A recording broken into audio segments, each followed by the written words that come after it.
I gazed in awe at the wonders of Allah, and as I learned the cruel lessons of life, Islam shone through as my guiding. Bismillah ar-Rahman ar-Rahim. Assalamu alaikum wa rahmatullahi wa barakatuh. And welcome to the second in the series of my journey from missionary to Muslim. If you've missed the first one, I'm sure you'll be able to go on the internet and be able to find the first part. But I'll give you a quick recap. Grew up in a family that allowed me to go to Catholic school to start with. And probably was a good idea because it gave me some basic rooting in Islam. It helped me to understand that there's only one God. Even though the Christian church was trying to tell me there was a Trinity or more than one God, I knew from a young age there could only be one God. So one good thing that came from sending me to a Christian school is that I started to see truth from error. So even though they were teaching me doctrines that the church had, I already understood from a very young age that there was only one God. But anyway, that didn't stop me asking very difficult questions to the people around me at that time, like, did Adam have a belly button? Why is it that we follow the teachings of the church and call people priests and nuns, or priests and sisters, when they're not really our biological sisters or our biological fathers? So there were many questions that came up. Remember as I spoke about having a dream about the seven heavens with this chanting that sounded like la, la, la, la, la, and no one could give me any answers for them at that time. And then also spoke a little bit about how I started to see what was going on politically in the world at that time. Now, growing up in South Africa, I understood for the first time that there was a difference between the pigmentation of people's skin, and I couldn't understand why it was like that. So from a very young age, I became an activist, if you want, and I tried to fight for the rights of the people, of all people, regardless of what color your skin was. And so at a very young age, about 12 or 13 years old, I started getting involved in the underground movement in my country. And the underground movement I'm talking about is the African National Congress, or ANC.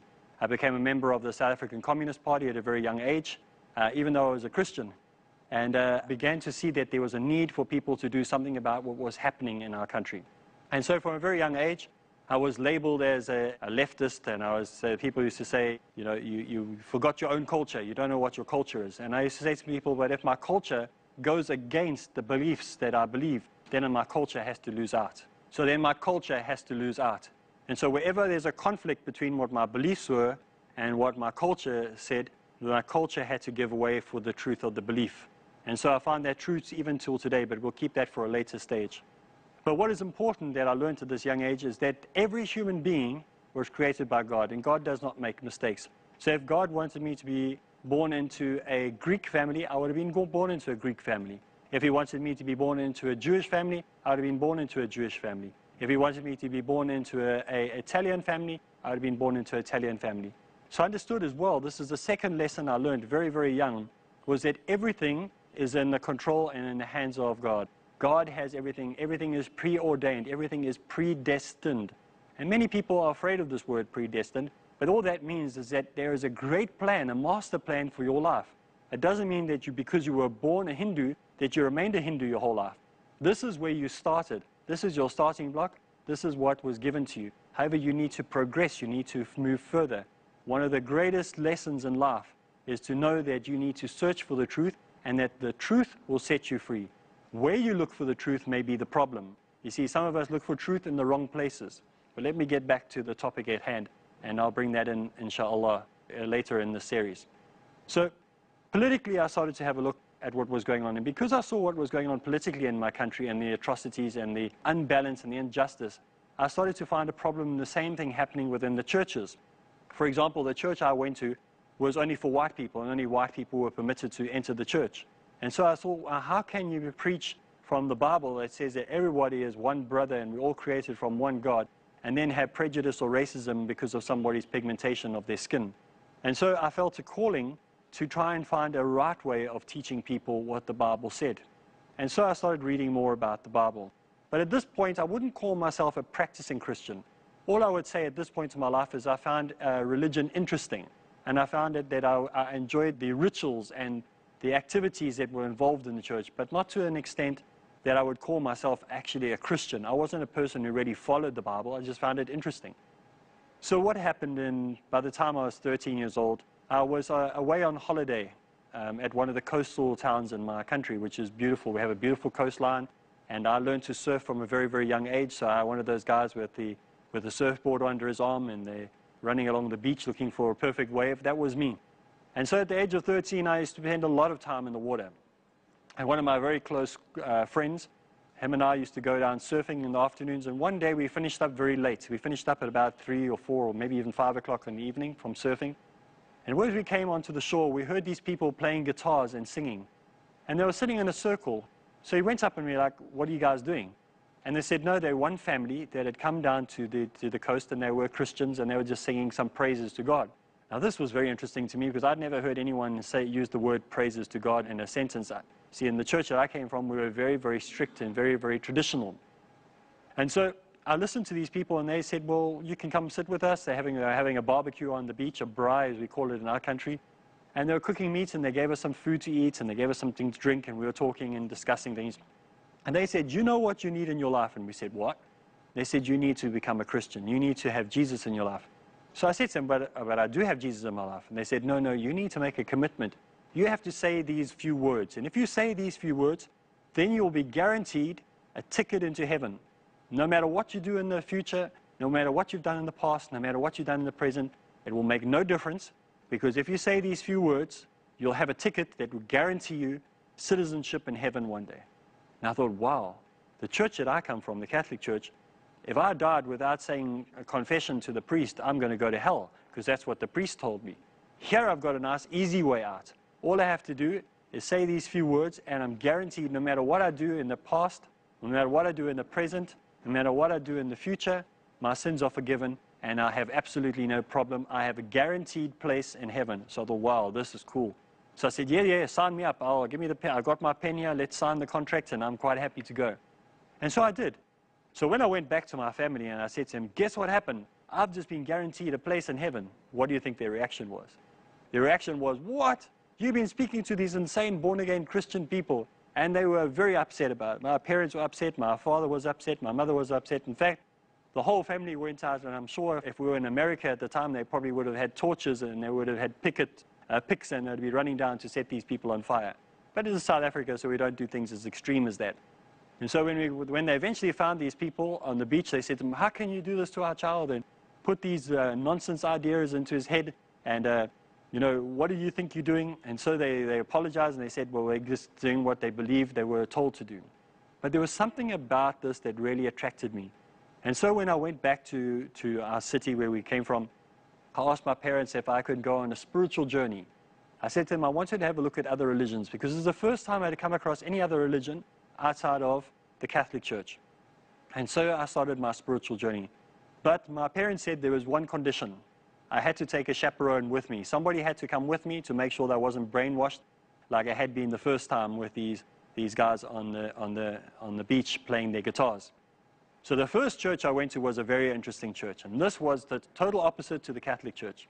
When I walked into this church, as I started coming into the entrance to the door, I could hear people singing and playing music, and there was electric guitars playing and drums playing and organs playing and pianos playing and people with tambourines and girls singing and men singing all together.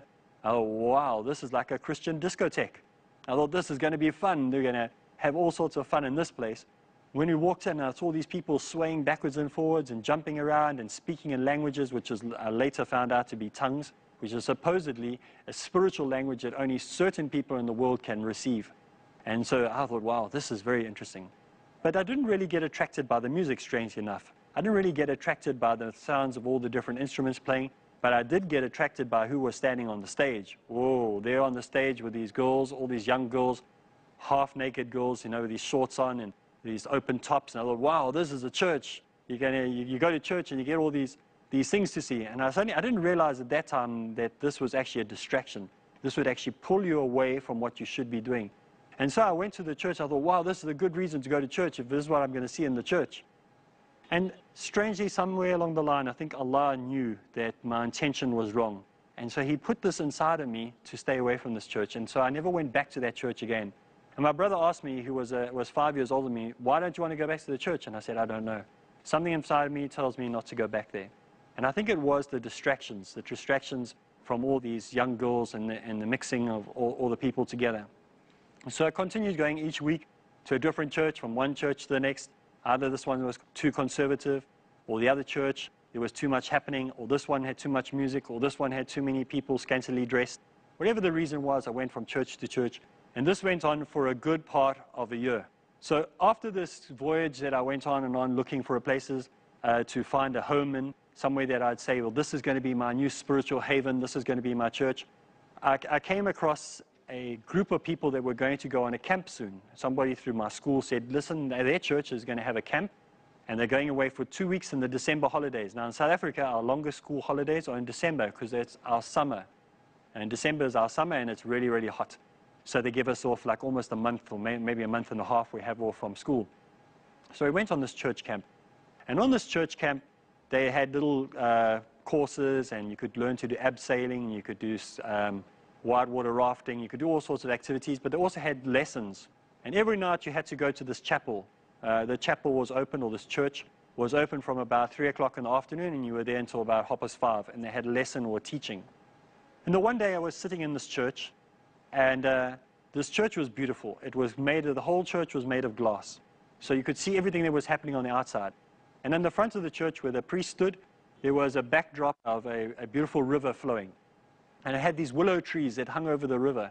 And you could see in the late afternoon, by 4 o'clock in the afternoon, the swallows would fly down and swoop down, and they'd pick up all the little insects that were near the water's edge. And so this was a beautiful setting. It was the most romantic setting that you could imagine. It was beautiful. It made me feel clean. It made me feel comfortable. It made me feel at ease. And so at this time, I was probably about 14 or 15 years old already. And so this was a beautiful setting, and I thought, wow, this is so amazing. And I remember seeing the mist starting to come up off the water, and how everything was just absolutely serene and perfect. And I sat there, and I felt this calmness come over me. A priest walked in, and he stood in the front, and he started to talk. And the words that he started to speak really seemed to get through to me. Now, when we have the short break, when we get back, I'll tell you what he said. Bismillah ar-Rahman ar-Rahim. Assalamu alaikum wa rahmatullahi wa barakatuh. Welcome back. And I was talking in the earlier part on how my reversion to, or my conversion to Christianity took place. And I was saying how I was in this church, it was made of glass, how everything was perfect, the scenery was perfect, the willow trees were hanging over the river was running by, the birds were swooping down. It was absolutely beautiful. The sun was on its way down, so that everything looked this purpley red color. It was absolutely the most perfect scene I've ever seen. And in came this priest, and he stood in front of everybody, and he started to talk. And everything he said, I hang on every word he said.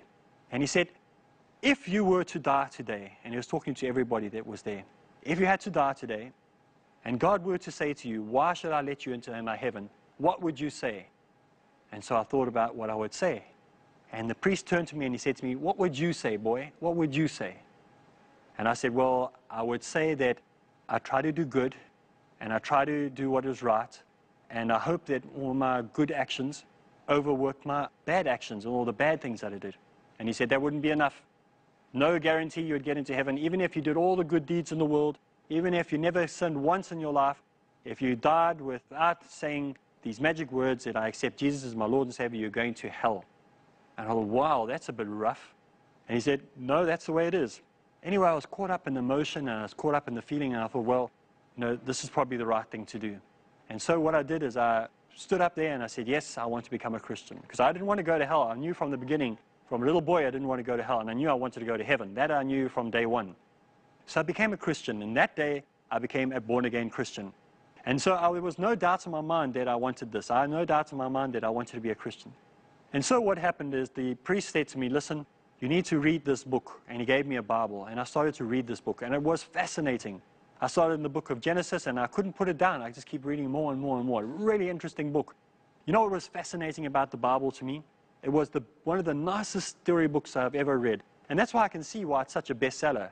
You see, because a good storybook should have a good introduction, it should have a good body, and it should have a good ending. Now, this book was there to captivate you, to hold you.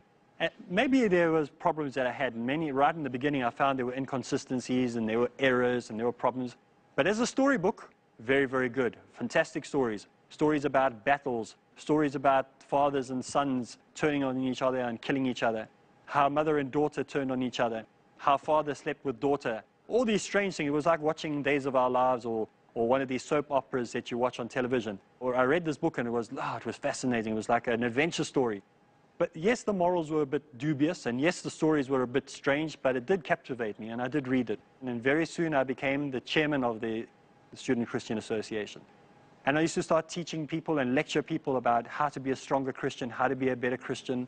I became an evangelist, which meant I used to stand on street corners giving out books about how to become a Christian. I really believed in Christianity. I was totally committed. I was involved with the African National Congress, the ANC, and I was a Christian, and I was very involved in the Christian community in the African National Congress. And as I started practicing my Christianity more and I was involved in politics more, I had a problem with the separation of the races. And so I started a church when I wasn't a pastor or anything, I was still a schoolgoer, where I'd try and bring different denominations and different races together so we could have discussions together and see what problems there were with, say, the black race to the Indian race to the white race. One day, a friend of mine asked me to come to his church, and I went to his church, and it was the Seventh-day Adventist church. Now, the difference between the Seventh-day Adventist church and the Baptist church is this. The Baptist church believed that the only way to get to heaven is by saying these magic words that I accept Jesus Christ as my Lord and Savior. The Seventh-day Adventist church believed that you need to keep the 10 Commandments as well as say those words. Now, there was a problem because I leaned more towards obeying the law and knowing that there has to be some type of consequence for your actions. So I became a dual citizenship person. I had citizenship in the Baptist church, and I had citizenship in the Seventh-day Adventist church. The nice thing about this is I actually didn't have any problems with it with my day-to-day life, because Seventh-day Adventists went to church on a Saturday, and the Baptist church, we went to church on a Sunday, so I could go Saturday and Sunday. So this shows my commitment. I really was committed to the Bible. I was really committed to understanding as much as possible about Christianity. I did every course. I did Master Life. I did the EE3. Those of you who are Christians will know exactly what I'm talking about when I talk about these programs. This is why I was still at school. I got involved in outreach work. I did missionary work on the holidays. I was really committed to Christendom. I loved God. I loved God with all my heart. And I really believed that God was the one and only only one who could control my life and lead my life in a way that would be successful for me. And so as the years went by, I decided that the logical thing for me to do was to go and study theology when I finished school. And so I had jobs and I worked, and then I would go and study for a few years and then come back and work again and study for a few years, because I paid my own way as I went along. And I studied at different universities and different colleges and different facilities, and wherever I could, I studied as much as possible. So for about a 12-year period, I studied Christian theology. During this time, I came across many Muslims. And some of the Muslims I came across were people that I thought were oppressed. In other words, I'd meet women, I'd say, you know, you don't have to be oppressed anymore. You can be free. You don't have to wear those clothes. You don't have to be downtrodden. You don't have to let your husband control you. And obviously, I had no idea what I was talking about. And then I'd meet young boys, and especially like 11, 12 years old, and I say to them, you need to accept Jesus Christ as your Lord and Savior. You need to become a Christian. So I'd go stand outside mosques, so I'd stand at the entrance where children would go into a mosque and try and preach them. So I was very determined to bring Muslims to Christianity. Obviously, I never had any results, but I tried. I would go to the Hindu temples, and I'd do the same things at Hindu temples. I'd go everywhere, and I'd preach to people and try to bring people to Christianity. Now, at this time, I was a pastor, and I had a church that I was involved with. I was a minister of note in the Methodist Church, which means I would go talk at different places. I'd be sent out anywhere wherever they wanted me to go, and I'd go and preach there. I was also a lay pastor and a youth pastor in the Baptist Church in the town that I grew up in, and I was a deacon in the Dutch Reformed Church, or the NG Kerk as we call it in our country, and I was a missionary. So I was involved, you can see, in many different ways. I did sermons, I did lessons, I did teaching in a number of places and a number of facilities. I used to go talk at schools, I'd go talk at all sorts of places, wherever it was. The time came where I had to go do my national service in my country. I refused to do national service. I was a religious objector. I didn't believe in killing people, especially because it was a racist regime that was in control of my country, and I wasn't going to shoot somebody or kill somebody because my government told me to, because I didn't believe in the government that I had then. But anyway, eventually I was forced to go and do my 2 years national service. And I did my 2 years national service, and during my 2 years national service, I served in the military as a chaplain, which means I was a spiritual guide or a spiritual helper or as a pastor or a priest in the military. So I would help people in need. So I was a Christian chaplain in the military, and I would help people that were in need or had any advice that they needed, especially those who were under stress. and those who were sick or had been hurt in confrontation or military operations. So I was deeply committed. There was no doubt. None of my people would have doubted that I was a Christian. I was deeply committed to Christianity. I deeply believed in everything. However, I began to see cracks. And the cracks started to show from the day I became a Christian, because I found verses in the Bible that just didn't seem to make sense to me. Verses that seemed to jump out at you and show me clearly that Jesus could not be who we claimed him to be. That the Ten Commandments are only meant for people of the Old Testament, but they were also meant for the people of the New Testament. And that the prophets that were spoken about all came with exactly the same message. And so as I started reading more and more of the Bible, I found myself becoming more and more conservative. I found that I wanted a more traditional form of Christianity, and not a Christianity that just said once saved, always saved. I believe, for example, that what was the point of Jesus' death on the cross? Did Jesus' death on the cross actually do anything? You see, for me, it meant that the only thing that meant is that I wouldn't have to go to a temple and make a sacrifice of an animal, but I was still responsible for my sin. I still had to confess my sin. I still had to make restitution for what I'd done wrong.